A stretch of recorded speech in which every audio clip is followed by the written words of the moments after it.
presentarles al biólogo Javier de la Maza de Tierra. Él nos va a dar la conferencia sobre conservación y recuperación de la bocamelia roja en la selva lacandona. Un pequeño resumen de su trayectoria profesional. Bueno, él ha sido responsable de la oficina de la conservación de hábitat en la Dirección General de Fauna Silvestre, ha sido director de reservas ecológicas y de la biosfera de la Dirección de Parques Nacionales de la Selva. Ha sido también director de la Asociación Civil Monarca México, ha sido director del programa de la Selva Lacandona, Conservación Internacional México, en el 92 fue consultor sobre el ecologismo para Veracruz, también ha sido jefe de la Unidad Coordinadora de Áreas Naturales Protegidas.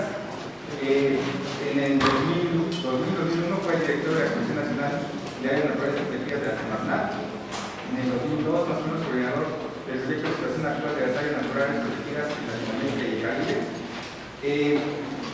Más o menos en 2002-2003 colaborador del programa de fortalecimiento de capacidades para el manejo de áreas naturales protegidas de la UCN para el Congreso Mundial de Parques Nacionales en Durban, Sudáfrica, ¿no?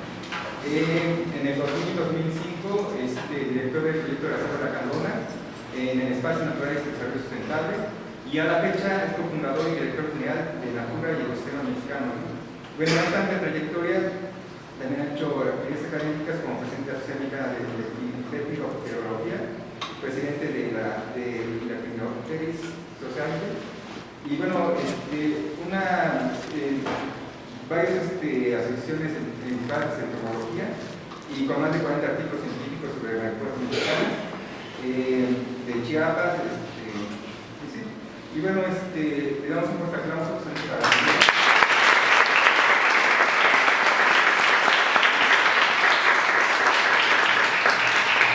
no sé si es necesario usar el micrófono o sin micrófono.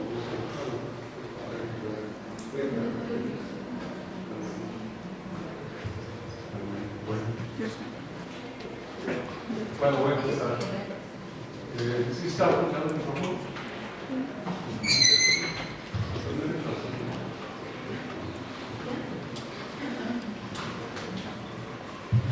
Sí, sí. Bueno. Bueno, primero que nada, pues muchas gracias por asistir a esta plática sobre un proyecto que es muy importante, no solo para los que lo desarrollamos, sino por la significancia que tiene esta especie emblemática, una especie de extinción que es la guacamaya roja. También para mí es un gusto pues, estar aquí en la Facultad de Ciencias, donde estudié, y coincidentemente también un gusto que sea esta obra, Alfredo Marín, Pamela Marín, fue un maestro, fue referente histórico sobre todo para todos aquellos que nos dedicamos también al estudio de la bibliografía. Era un apasionado de la bibliografía, además de las pulgas, su tema central de investigación. Y bueno, fue muy bien, me ha gusto estar en la facultad, estar aquí con ustedes. Para dar un poco de contexto al proyecto del que voy a hablar, vale la pena entender en qué proceso está inmerso este proyecto. En el año de 1978, siendo yo estudiante aquí en la facultad, se decreta la Reserva de la Biosfera Montes Azules en la Selva Lacandona. Un esfuerzo académico liderado por alguien que es y que fue muy importante promotor del establecimiento de las protegidas, principalmente las reservas de la biosfera, el doctor Gonzalo Caster, y con la participación de los investigadores del Instituto de Ecología que dirigía Caster, principalmente Pedro Reyes. Ellos hicieron los estudios de justificación de establecimiento de esta primera área protegida de la selva lacandona.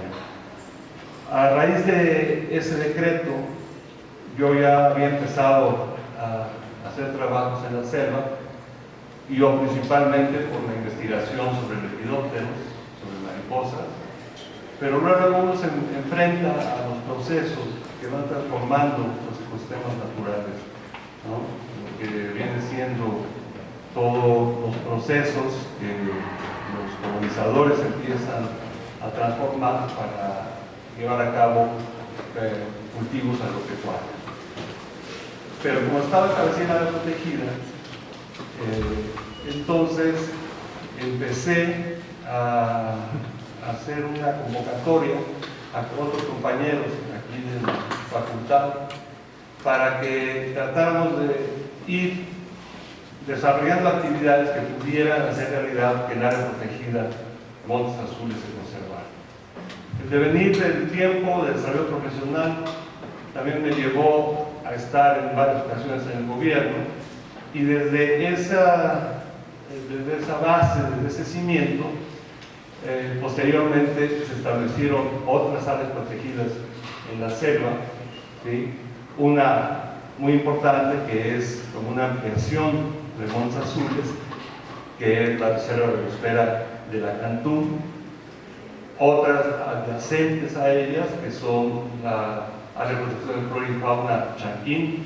Posteriormente tendremos un mapa nada más para tener la referencia, y siempre la gente que estuvimos trabajando ahí, yo particularmente, haciendo énfasis en la necesidad de que el área protegida fuera una realidad, que el área protegida o las áreas protegidas de la selva lacandona realmente cumplieran con el objetivo de utilidad pública, de conservación de los recursos naturales, de conservación del patrimonio natural de nuestro país. Hacia el año de 1989 se empezó un proceso interesante con el establecimiento y funcionamiento de la estación Chajul, a la orilla del río La Cantú, al sur de la reserva de Montes Azules, y posteriormente se fueron consolidando diferentes actividades que iban en dirección de lograr institucionalizar la conservación de las áreas protegidas, y dentro de la Secretaría de Medio Ambiente, Recursos Naturales y Pesca, en la administración de 1994 a 2000, se puso mucho énfasis a tratar de que las áreas protegidas tuvieran personal, hubiera una actividad cotidiana de trabajo de conservación, para que se institucionalizara en el gobierno como una línea de programa gubernamental y de realidad de conservación, el poder lograr que las áreas protegidas se conservaran. Y finalmente en el año 2000 se creó la Comisión Nacional de Áreas Naturales y Conservación.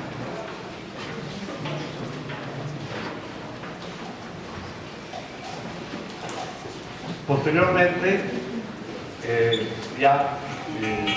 fundada la organización a la que hoy me recuerdo como parte, la Altura Ecosistemas Mexicana, desde ahí empezamos a generar un programa de conservación y desarrollo sustentable para la selva lacandona, que teniendo su eje principal en la conservación de los ecosistemas naturales contenidos en las áreas naturales protegidas y su área de influencia, también se trabajara intensamente con las comunidades de la periferia, principalmente, inicialmente con la del Marqués de Comillas, para poder lograr una reconversión de las actividades productivas hacia una forma más sustentable y conservando los ecosistemas naturales que todavía estaban presentes en sus territorios de los ejidos, ¿sí?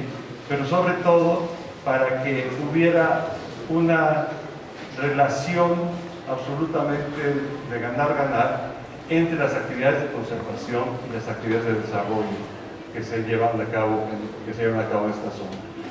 Es importante mencionarles que la conservación, las actividades, los programas, los proyectos de conservación e investigación han llevado empleos a estas zonas que normalmente son zonas muy marginadas, que son zonas que están muy alejadas de centros importantes de población y que ha permitido que lleguen recursos frescos tanto para hacer actividades de conservación como para actividades de desarrollo rural sustentable en sus cultivos y su ganadería que han ido desempeñando. Entonces, este programa de conservación, si bien tiene su énfasis en la protección del ecosistema natural, en las áreas naturales protegidas y en las zonas de influencia, también tiene una línea de investigación y una línea de monitoreo de especies de fauna silvestre y la cobertura forestal, y también la atención, esto en coordinación y completo una conjunción, digamos, con las autoridades responsables, como es la Comisión Nacional de Áreas Naturales Protegidas y la Procuraduría Federal de Protección al Ambiente. Nosotros somos una organización coadyuvante de las actividades que, por asignación de sus funciones, tienen estas instituciones, y que obviamente la tarea es muy grande y solo también con la participación de la sociedad organizada se puede pensar que se puede lograr ir consolidando los procesos de conservación en estos lugares. Entonces, dentro de las líneas de investigación y de monitoreo de los ecosistemas naturales, y principalmente en las áreas protegidas y esta zona de influencia, en la gran zona de la selva lacandona, tenemos este programa de conservación y recuperación de la guacamaya roja. La guacamaya roja, vamos a hablar ahora en detalle de este proyecto, una especie que, como les decía, considera en peligro de extinción para nuestro país. De hecho, nuestro país es el límite norte de su distribución. Entonces vamos a ir particularizando en el tema que nos ocupa el día de hoy, y si les parece, al final de la plática hacemos la sesión de preguntas y respuestas.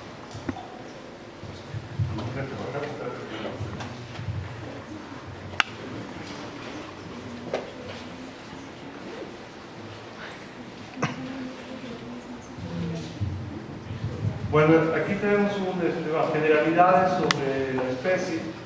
Es un ave, ¿sí? Un ave realmente muy espectacular, bastante grande, que existe principalmente en su hábitat en los bosques tropicales húmedos y principalmente dentro de las selvas húmedas.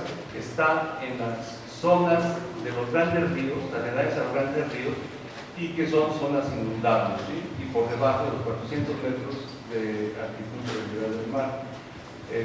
Obviamente son estas grandes planicies que existían en el Golfo de México, en la vertiente del Golfo de México, que han, como vamos a ver más adelante, pues son las que más han sido afectadas para realizar diferentes tipos de actividades productivas, ¿sí? Es una especie que solo anida una vez al año en cavidades que se encuentran en árboles bastante añosos, árboles a veces que tienen más de 50 metros de altura, como son las ceibas.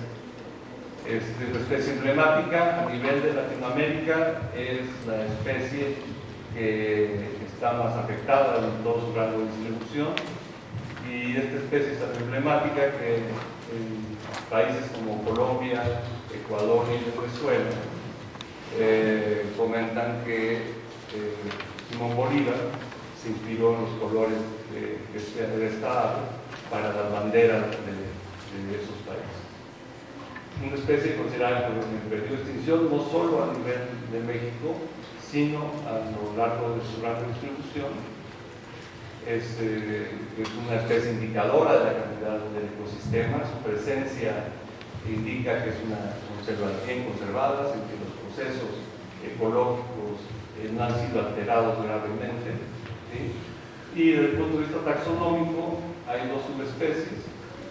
La que corresponde a la parte norte de Centroamérica y México es Aramacao cyanoptera, y la subespecie nominal Aramacao macao Colombia hacia el sur.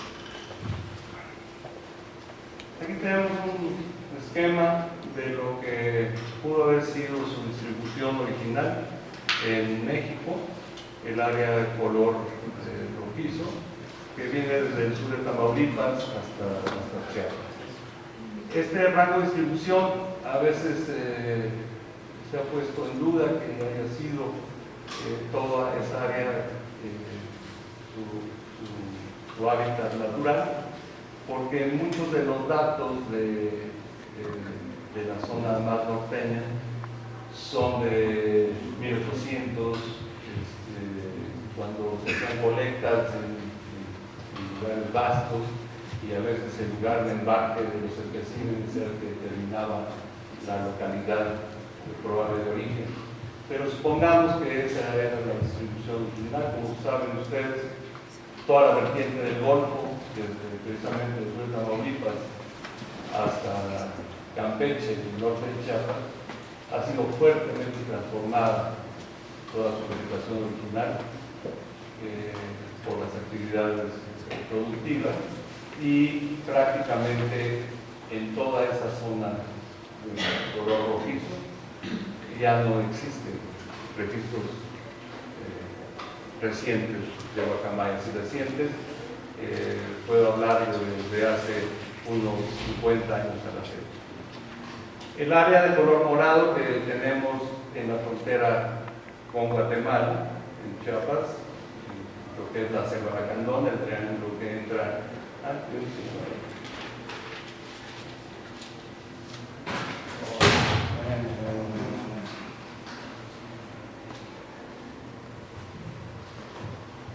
Esta es la zona de selva Lacandona, y toda la zona presente de Guatemala es la zona donde hoy se tienen poblaciones silvestres de la guacamaya roja. Las zonas verdes, acá la zona sur de Calakmul y estos pequeños pedazos de la selva, son áreas con probabilidad de que existan todavía algunos individuos o alguna población ahí. Y la zona de Chimalapa, Supanapa, entre Veracruz, Oaxaca y Chiapas, que hablaremos de ella en particular más adelante.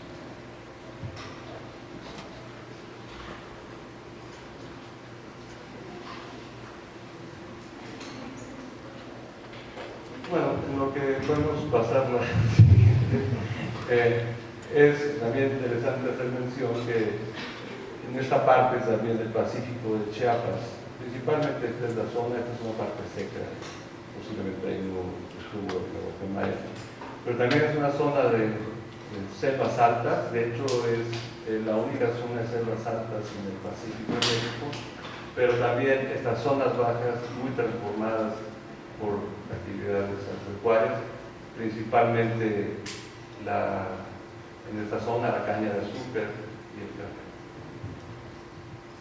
Lo que les mencionaba anteriormente, la región selva lacandona, que se considera más o menos este polígono hacia el Sumacinta, el río Chicoy, la frontera digamos legal, artificial, por decir una línea en montes con Guatemala.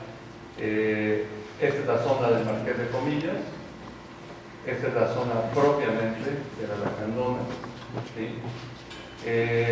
La reserva de la biosfera Montes Azules, la reserva de la biosfera Lacandón, la área de protección de flora y fauna Chanquín, el monumento natural Yaxchilán, el monumento natural Monapac y la laguna de Najá y la laguna de Nizabó.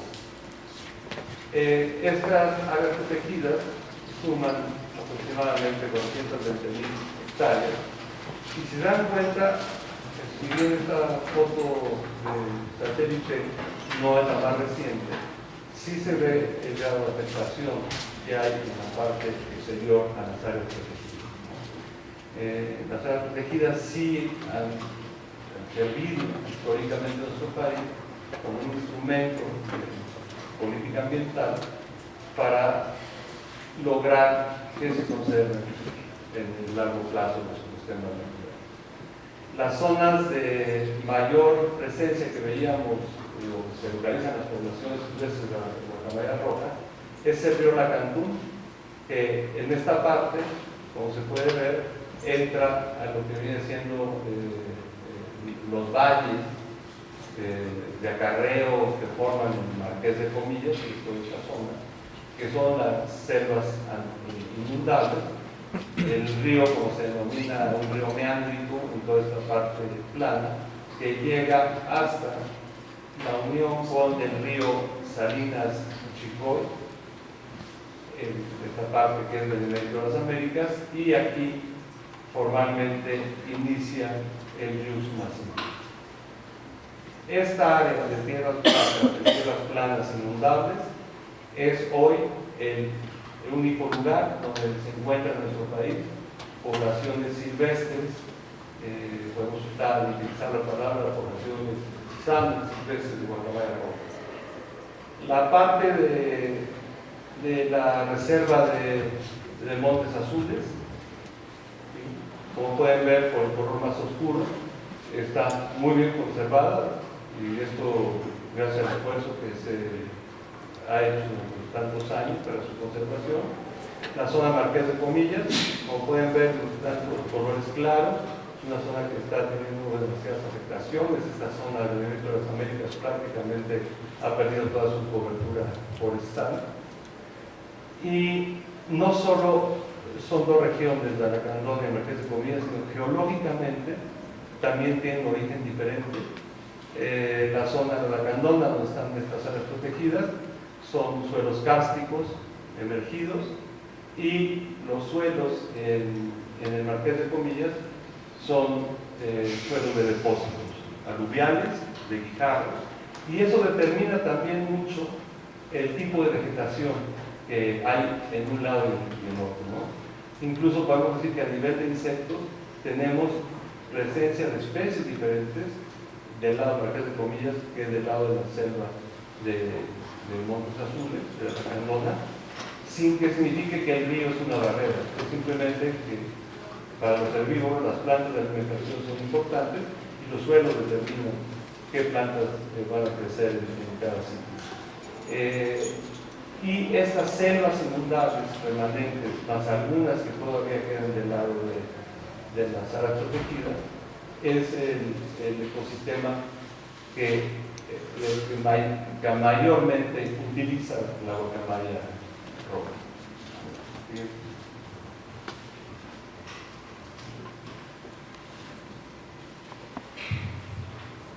Bien, aquí en este contraste de color de la imagen, nos podemos dar cuenta ya del grado de afectación que está teniendo, de transformación que está teniendo el Marqués de Comillas. Y en los años, principios de los 80, que estuvimos empezando a hacer algunos trabajos con la guacamaya, y esta vez estaba conservada. Esta zona de aquí, que no, todos son terrenos planos, aquí se puede ver incluso un meandro abandonado de la Lacandón, igual que por acá, ¿sí? Otra, la Laguna Oaxaca. Aquí hay una población muy grande de guacamaya roja en los años 80 todavía, la cual ha desaparecido completamente, y no solo por el impacto de la deforestación en la zona de México. Esta es la parte de Guatemala, que también ha sido grandemente afectada. Como pueden ver, incluso hasta por ya los colores, son áreas que hasta tienen síntomas de erosión del suelo muy fuerte. Otra imagen más detallada del Marqués de Comillas. Marqués de Comillas delimitado por la zona amarilla como región, ¿sí? Que tiene dos municipios, el Medio de las Américas y Marqués de Comillas propiamente dicho, pero el impacto sobre estas selvas inundables pues es muy grande, ¿no? Aquí tenemos una imagen de 1977 esa selva del Marqués de Comillas, y en 2007 la transformación y el impacto tan grande, principalmente por la llegada de los caminos, carreteras ya formales a la zona del Marqués de Comillas, y que eso permitió que las actividades agropecuarias se dispararan y empezaran un impacto de forestación muy fuerte en toda esta zona, ¿no?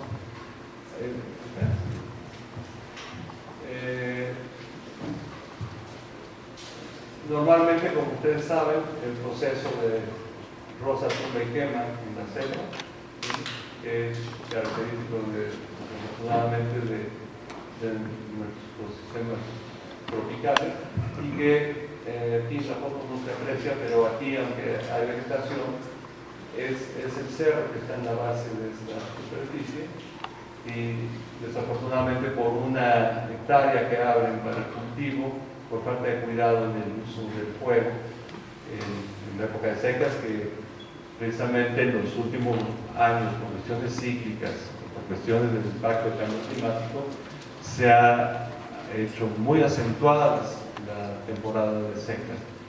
En los años 70 que empecé a ir a la zona, normalmente la época de secas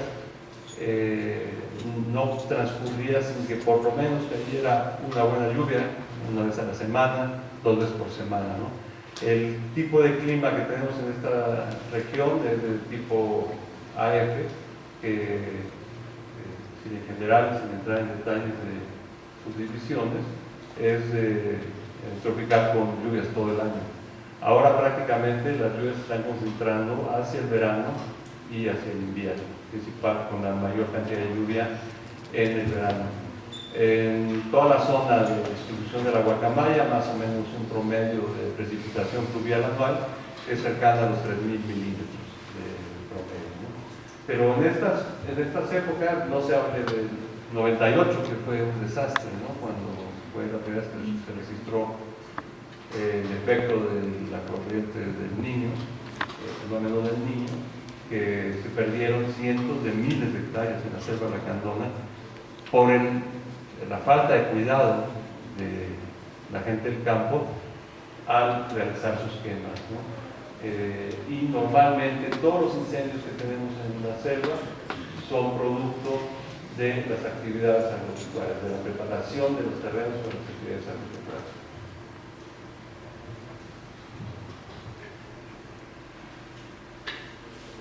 Aquí un poco en gráfica lo que les comentaba, partiendo del 86, este es el río Lacantún, y esta poligonal es lo que delimita al municipio Marqués de Comillas, que está dentro de la región de Marqués de Comillas. 86, 2000, 2005, 2007. Y faltaría más reciente, pero se ve el impacto, y sobre todo que en esta época la comunicación a la zona era a través del río Lacantún y el río Salinas Chicoy. Para otros tipos de actividades, pues eran avionetas por las que se accedía. En el 2000 es cuando se construye la carretera fronteriza sur, que entra por toda la periferia, digamos, por toda la frontera de la selva lacandona, y empieza este gran impacto, que además se incrementan los ejidos y comunidades en esta zona, ¿no? Al principio, como pueden ver, prácticamente estaban sobre el río Lacandún, ¿sí? Y con la entrada de las carreteras y los caminos empieza a ocuparse también los terrenos centrales de Marqués de Comillas, que, como les decía, el valor ecológico del Marqués de Comillas es que es límite de distribución al norte de muchas especies de origen amazónico, ¿sí? Hay muchos registros, sobre todo, les digo, de insectos, bueno, particularmente estoy hablando de mariposas, como un buen porcentaje de especies que ya nos siguen más al norte en nuestro país, e incluso a nivel de vertebrados. Tenemos el ejemplo de un armadillo en Cavazos centrales, allá le llaman armadillo cola de zorro, que los pocos registros que se han llevado a cabo en la zona del Marqués de Comillas.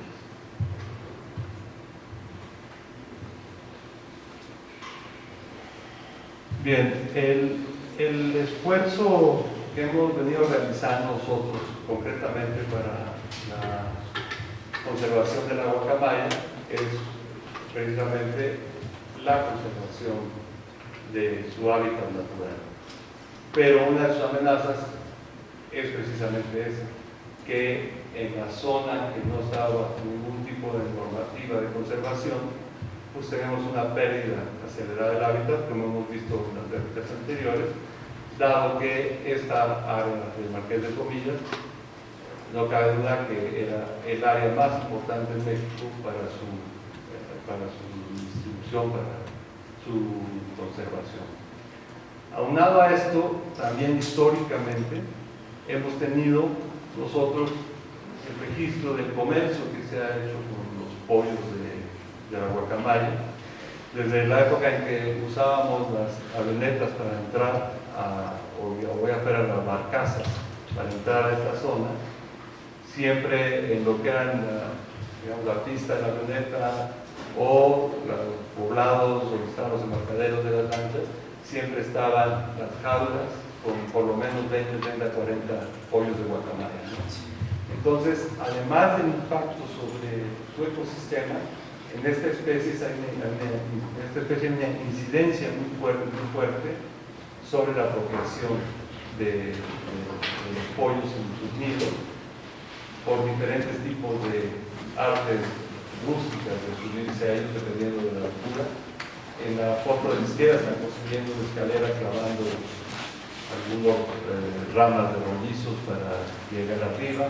Usan diferentes técnicas, pero no queda duda que a pesar de que en México está prohibido, la cercanía con Guatemala ha sido determinante para que se estén sacando los pollos por la frontera con Guatemala.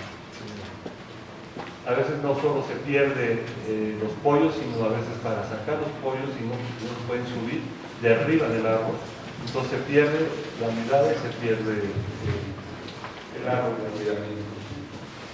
Entonces, aquí en términos generales es más o menos las acciones que desarrolla nuestro programa de conservación de la guacamaya roja en lo que sería protección del hábitat, ayudar con las autoridades en la vigilancia, el monitoreo de la población, y un punto que es bastante crítico y delicado es el de entrar en una competencia con los saqueadores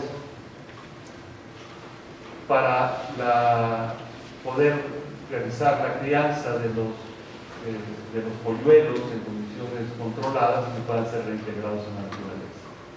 Ya platicaremos más adelante de esto. Y otros proyectos que estamos desarrollando para la misma especie en la zona de frontera Corozal, en la selva lacandona, y alguna información que te podemos brindar sobre lo que hemos estado observando en la zona de Chimalapa.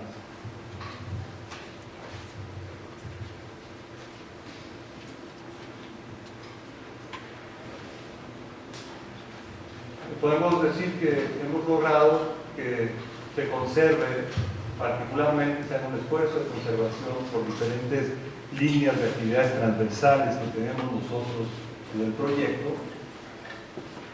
180 kilómetros de la selva inundada, 180 kilómetros a lo largo del río Lacandón y sus afluentes, que son claves para la conservación de esta especie. Toda una actividades de protección de los árboles con nidos o árboles con huecos que son potenciales nidos, ¿sí? Lo que mencionamos de la vigilancia, en coordinación, todas estas actividades las hacemos no solo en coordinación, a veces a solicitud de la Comisión Nacional de Áreas Naturales Protegidas, y de la Procuraduría Federal de Protección al Ambiente. También la participación de la gente local, obviamente, es muy importante para nosotros. Digamos, es uno de nuestros principales objetivos, que la gente se apropie de estos procesos de conservación, incluso, ¿por qué no?, que existan estas especies como la guacamaya roja volando arriba de sus casas, sea motivo hasta de orgullo, ¿no? Y contamos con monitores comunitarios, gente que está interesada en participar en estos proyectos y que son capacitados y están dando información continuamente sobre diferentes aspectos de las actividades, de la actividad de las guacamayas. Obvio que también se necesita la participación de autoridades municipales y ejidales para poder ir conformando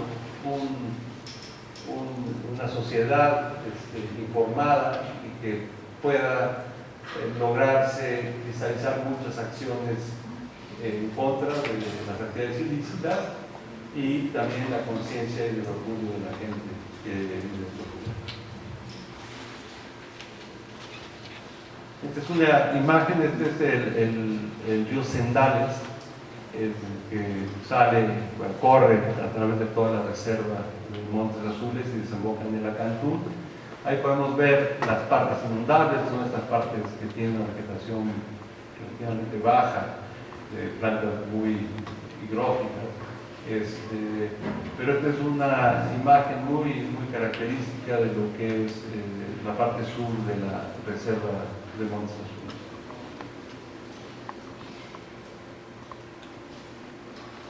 Bien, yo le voy a pedir a uno de los técnicos que trabaja, o sea, que está en el campo realmente todo el tiempo con el proyecto de las guacamayas, a Rodrigo León, si nos platica un poco de las actividades de monitoreo. Así se puede hacer cochinadas.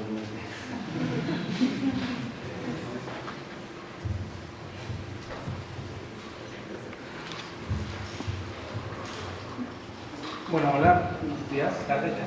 Les voy a platicar un poquito de lo que estamos haciendo en la parte de monitoreo de la especie. En conjunto está Jorge y Agni Sosa, por ahí me acompañan. Esta es la parte de monitoreo que estamos haciendo para conocer el estado de conservación de la especie en la selva. Entonces, a partir del año 2013 más o menos, en coordinación con la CONAM y a través del Programa para Recuperación de Especies en Riesgo, el PROCER, se desarrolló el programa de monitoreo, el cual consistió en armar una metodología para conocer a la población. En la imagen que veíamos, era el río Lacantún, el cual lo dividimos en 7 transectos de 24 kilómetros aproximadamente cada uno, y en los cuales recorríamos asincrónicamente. Un día recorríamos 2 nones y al día siguiente recorríamos 2 pares, y hacíamos un conteo de los avistamientos, de los avistamientos que realizamos, así como la toma de datos de GPS para saber los puntos, ¿no? Bueno, vamos a volver a la imagen. Pero esto nos permitió empezar a ver frecuencias en el tiempo y en los meses, ¿no? Y a empezar a detectar sitios en donde había mayor concentración de guacamayas a lo largo del río Lacantún y en diferentes zonas, tanto en el Marqués de Comillas como en la reserva de la biosfera de Montes Azules, ¿no? Y en la reserva de la biosfera de Lacantún, porque bueno, los transectos llegan hasta la reserva de la biosfera de Lacantún. Bueno, estos avistamientos, al principio en la parte más alta, que es Chajul, ahí había pocos avistamientos, y conforme íbamos avanzando hacia las partes bajas empezamos a encontrar una mayor cantidad. Las observaciones de los grupos eran más grandes. Tuvimos grupos de 15, 20 y un grupo hasta de 32 individuos, el grupo más grande. Sin embargo, la mayor parte de los grupos era de 2, 4, 6. Bueno, después obviamente fuimos acondicionando la metodología y actualmente seguimos haciendo el monitoreo en el río Lacantún junto con los monitores comunitarios que capacitamos.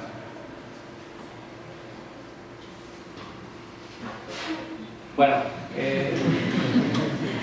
una parte importante fue que en este monitoreo empezamos a detectar y a ver esas coincidencias, ¿no? Que en las partes bajas había más guacamayas que después fuimos a revisar y era donde había mayor cantidad de áreas de anidación. Entonces, pues sí, ¿no? Ellas están utilizando mayormente la parte baja. Lamentablemente es la parte donde más deforestación hay.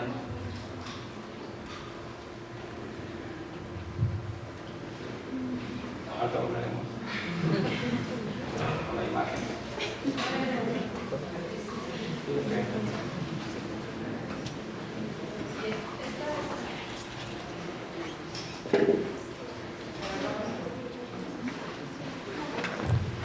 Dices que hay más registros en la parte baja, es decir, hay más registros de guacamaya en la parte de Marqués de Comilla en comparación que en la reserva.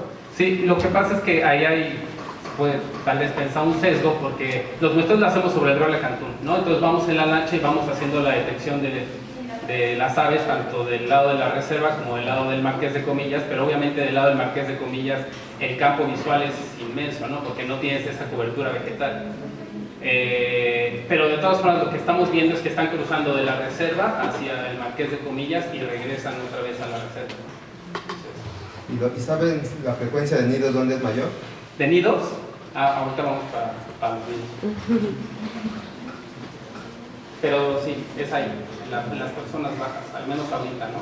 Lo que pasa con los nidos es que es un poquito complicado, como hay todo este saqueo y tráfico ilegal de guacamayas, pues no toda la gente revela la posición de los nidos, ¿no? Los nidos, ahorita vemos más puntualmente de ellos, pero no están generalmente en la ribera, ¿no? Están más adentro, entonces no es tan sencillo la localización de los nidos.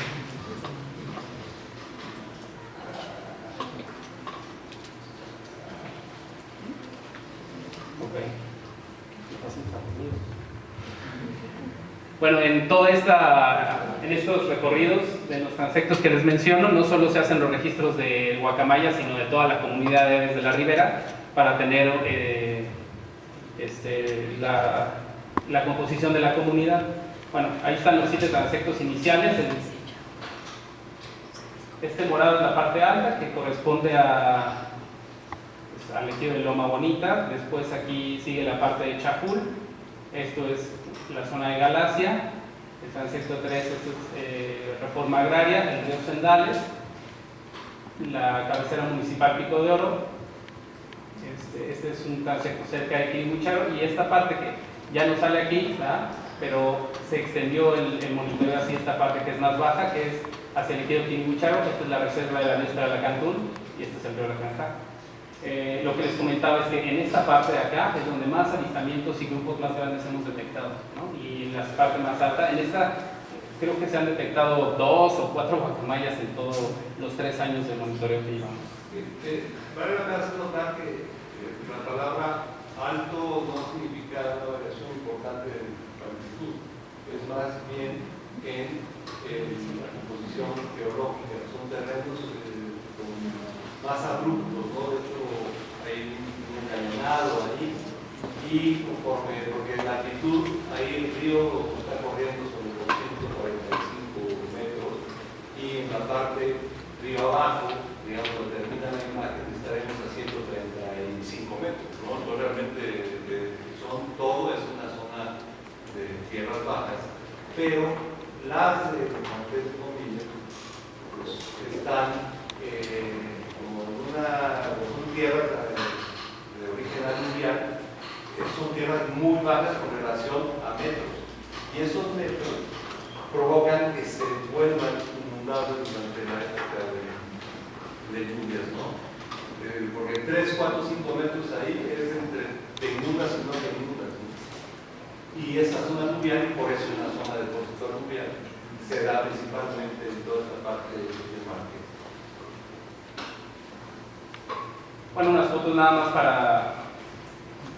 para mostrar lo que se hace. Entonces ahí van el equipo técnico, binoculares, GPS, la lista para tomar los datos, ¿no? Se toman fotografías y se capturan esos datos.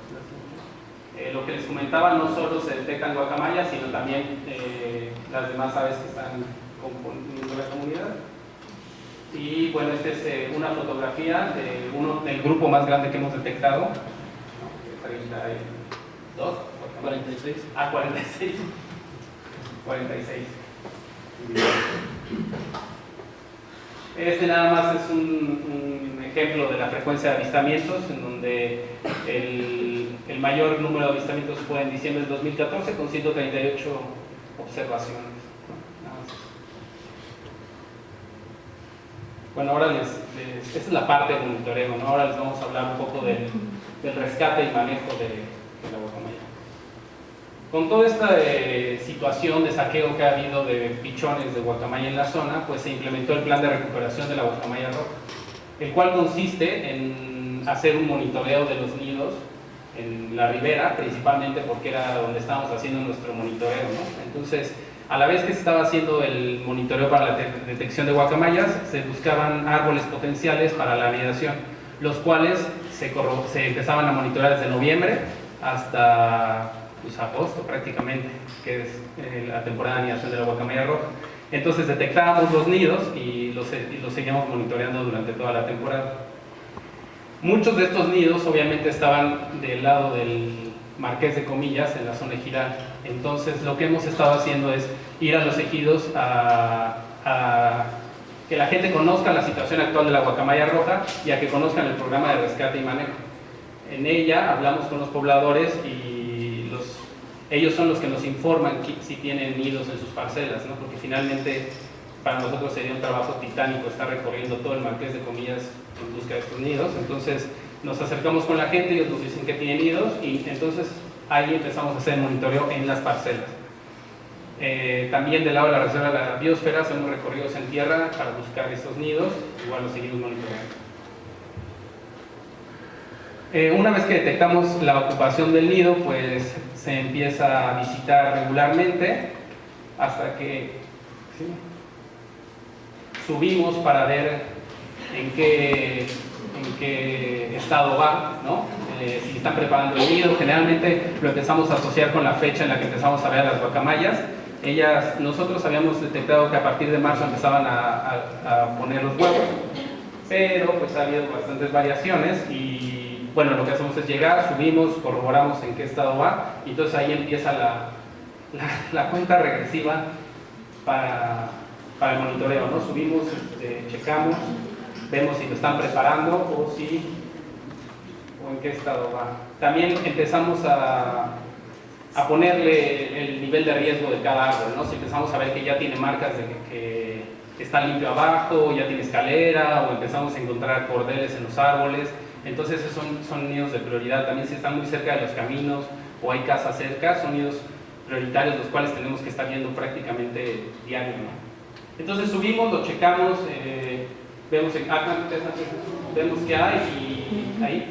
Si hay huevos, pues ya sabemos que tenemos que esperar entre 21 y 25 días para que eclosionen, entonces empezamos a hacer la revisión un poquito más espaciada también para no perturbar a los padres. Y bueno, generalmente regresamos a los 21, 25 días, ya hay pichones en el mejor de los casos. Subimos, seguimos monitoreando y en el caso de que el nido sea un nido de riesgo, de alto riesgo, en el cual ya haya señales de que se lo han intentado robar o bien que los dueños nos han dicho que se lo roban año con año, entonces procedemos a implementar el plan de recuperación, el cual consiste en recoger a los polluelos, rescatarlos y llevarlos a la estación Chajul, en donde son criados in situ. Ahí al llegar se les da un alimento rico en proteínas y minerales para fortalecer y que puedan seguir creciendo. Se lleva un registro puntual de pesos, tamaños y qué individuo es quién, se les marca con un anillo y se les sigue monitoreando, ¿no? Entonces ahí están más o menos las etapas de crecimiento, son los pichones de unos 20 días más o menos. Estos son los pichones de unos 60 días, ¿no? Entonces una vez que llegan, ya están en la estación Chajul, crecen, los los alimentamos, empiezan a emplumar, y una vez que empiezan a emplumar se les empieza a hacer entrenamiento para el vuelo, ¿no? Para que fortalezcan las patas y las alas. Esto porque pues no tienen a los padres, entonces en el momento en el que van a empezar a volar, pues lo van a hacer en compañía de otros individuos silvestres y no con la tutela, o que llamar, de los padres. Entonces se les entrena de esta forma para que fortalezcan las alas y sobre todo las patas para que puedan asirse a la hora del aterrizaje, ¿no? Que va a ser lo más importante una vez emprendido el vuelo. En cuanto empiezan a tener ese tamaño, más o menos unos 80 días, 70, 80 días, ellas empiezan a estar afuera de la estación, ya no están en un espacio cerrado, y empiezan a socializar con otros individuos silvestres que bajan a conocerlos y a molestarlos, y con otros individuos que han sido rescatados años anteriores.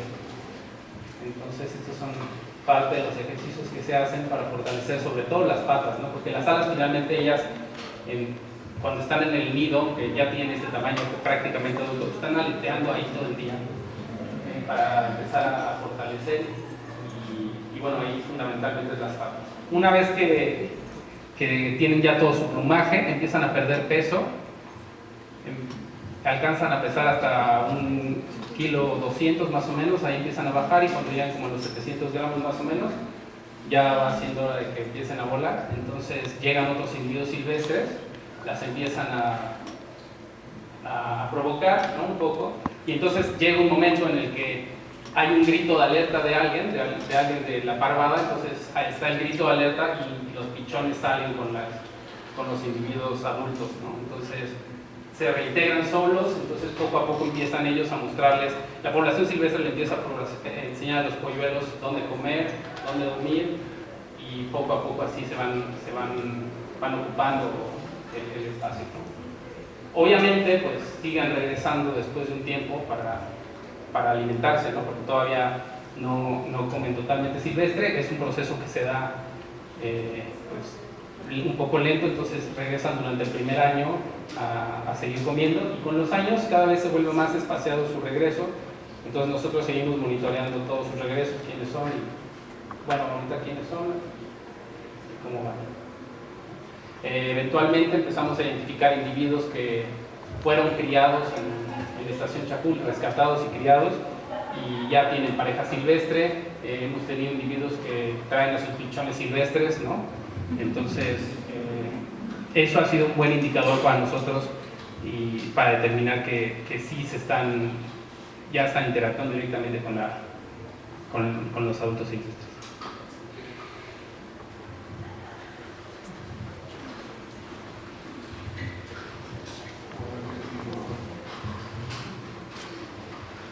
Gracias.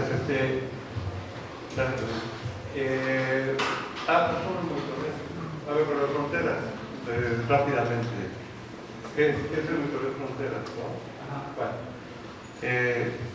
hace 2 años aproximadamente decidimos extender la experiencia que se ha desarrollado a lo largo del río Racantún como base principalmente de la estación Chacul.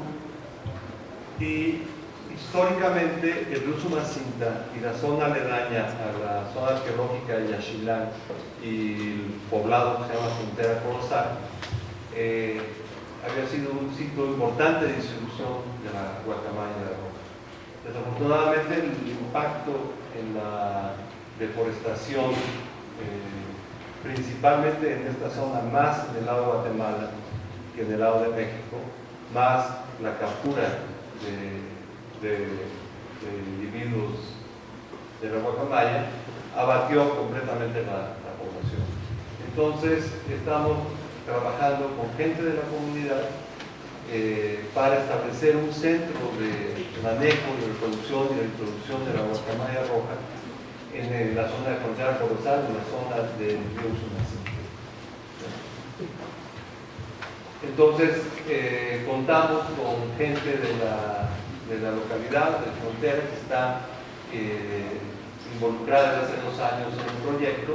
Primero iniciamos haciendo un monitoreo para ver si registrábamos todavía la presencia de la guacamaya en esta zona. A lo largo del río Usumacinta realmente hubo muy poco registro, pero los monitores, por referencias, encontraron una zona de alimentación que iba adentro hacia la, digamos, dirección hacia la reserva Montes Azules, donde encontraron un área de alimentación. Entonces, con esa información, sabemos que existe una población silvestre todavía no muy grande en la zona del río Usumacinta. Este es el meandro de la omega de la zona arqueológica de Yaxchilán. Toda esta zona a lo largo del Usumacinta, que está el poblado frontera Corozal, es donde se estuvo haciendo monitoreo, encontrando realmente pocos individuos, pero todavía hay una presencia de individuos, lo que nos permite ser optimistas en que si empezamos a hacer una reproducción de esta zona, hay adultos que pueden reclutar a los pichones voladores, a los volantones, como ustedes dicen, y como sucede en la zona de la Cantún, enseñarnos a los procesos de alimentación en vida silvestre.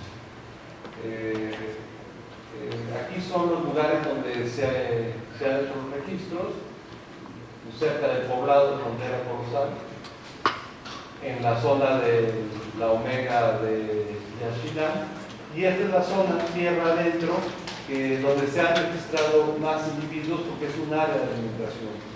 Es una área donde hay abundancia de poroso, que es una de las palmas, sus cocos es una importante fuente de alimento para las guacamayas, y también las semillas de diferentes leguminosas como es el cicerobium, que ya le dicen plumillo, es bastante importante, y esta zona tiene esas características. Entonces, en esta primera etapa de monitoreo pudimos tener algunos resultados que nos motivan a poder trabajar en esta zona, que es localizar a lo largo de la ribera algunos individuos y una zona de alimentación.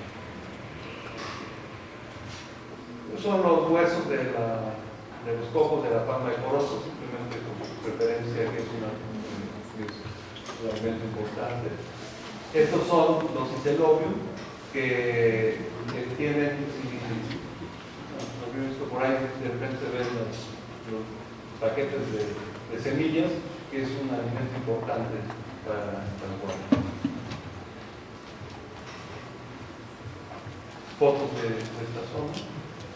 Y una cosa importante es que con la gente de frontera Corozal, específicamente, claro, todas tienen multipropósitos porque está el área protegida de Yaxchilán, que está haciendo más o menos esto, está dentro del área protegida, pero sería muy particular para trabajar con la guacamaya roja y que sea en vinculación con la población, con incluso las escuelas de la población de frontera Corozal, que se esté trabajando esto. Creemos que va a ser muy importante desde el punto de vista de poder repoblar esta zona de Usumacinta, pero con un involucramiento mucho más fuerte de la comunidad de este caso. Este es el aspecto del terreno, pues. Pásale.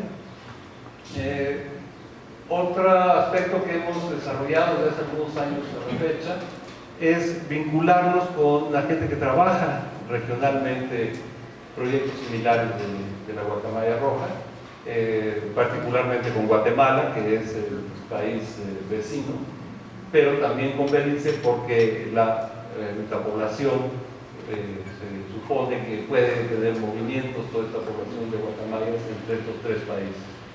También hemos asistido a otro tipo de reuniones en las que se hace una discusión mucho más amplia de diferentes aspectos sobre las selvas tropicales, con especies emblemáticas, en el caso de la guacamaya roja como un propósito particular para realizar esfuerzos de conservación, además de también cabello blancos y otras especies muy particulares de estas selvas.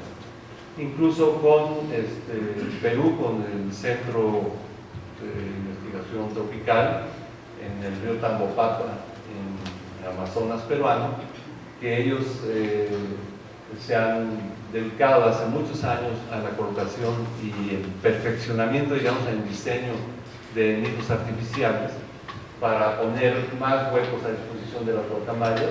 Estamos también teniendo ahorita bastante acercamiento para ver si podemos inducir a las guacamayas a ocupar este tipo de nidos artificiales con la experiencia que tienen allá de su utilización y manejo por la guacamaya roja.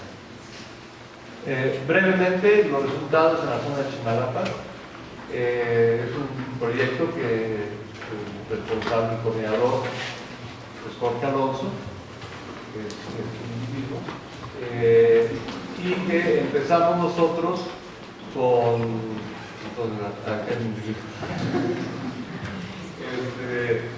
empezamos nosotros a trabajar con la CONAM también allá en Oaxaca, y principalmente nuestro objetivo era buscar en la zona que queda conservada de los Chimalapas, que es una superficie también cercana a las 400.000 hectáreas, la presencia de las guacamayas. El trabajo que ha desarrollado Jorge con gente ahí local, con gente que colabora localmente en el proyecto, era en un inicio la información nos decía que, a diferencia de la lacandona, que conserva todavía superficies importantes de ecosistema natural en las zonas bajas inundables, en la zona de Chimalapa prácticamente la selva que queda está hacia la zona montañosa, normalmente por arriba de los 300, 400 metros de altura. Entonces, todos los indicios es que sí existieron los guacamayas en la zona, pero que la deforestación, incluso hablan de la cacería, incluso hablan de que se las comían, prácticamente ha erradicado de esta zona a la población de guacamaya. Con esta información, nosotros hicimos un análisis del territorio de Uxpanapa, Chimalapa, y reflexionamos sobre por qué no buscarla en un sitio que fuera prácticamente idéntico a las zonas inundables del río Lacandón. Entonces ubicamos algunos parches de vegetación sobre el río Uxpanapa, colindante ahí en la frontera con Oaxaca y Chimalapa, y finalmente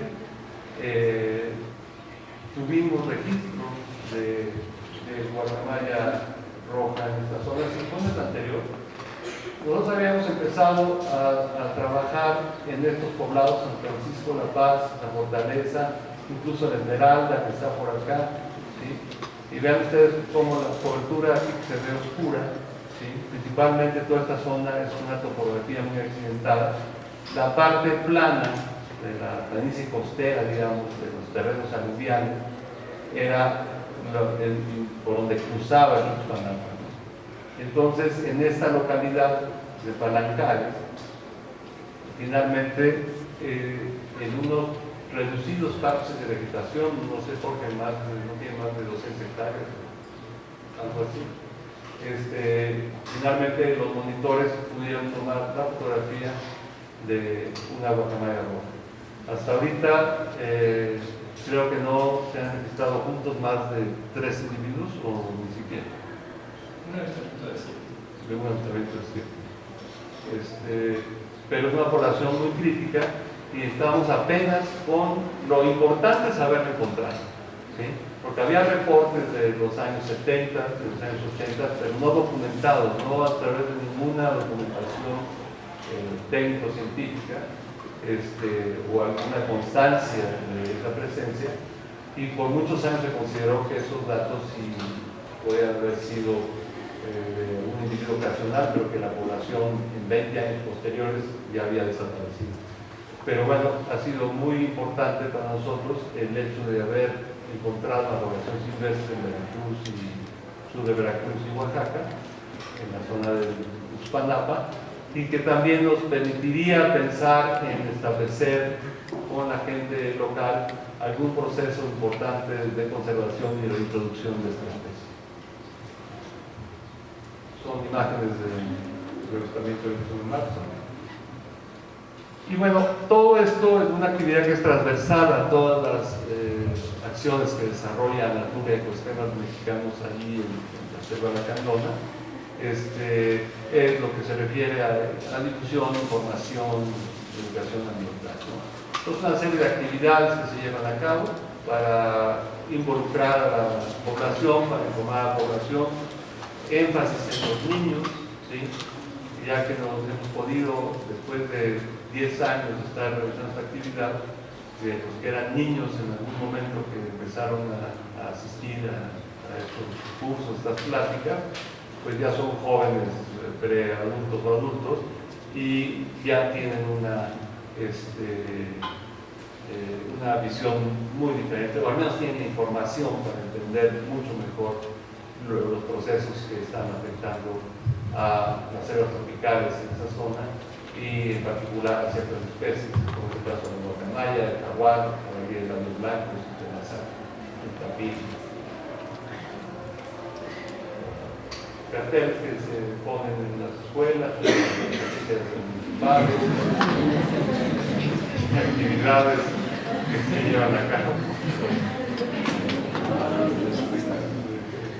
En fin, una actividad muy importante, por cierto, para que el proyecto tenga el impacto que se necesita, pues, el involucramiento de la gente en diferentes formas, los adultos participando, ya sea que en ocasiones hasta parte con empleos remunerados, etcétera, y los niños en actividades lúdicas relacionadas con lo que es desarrollo.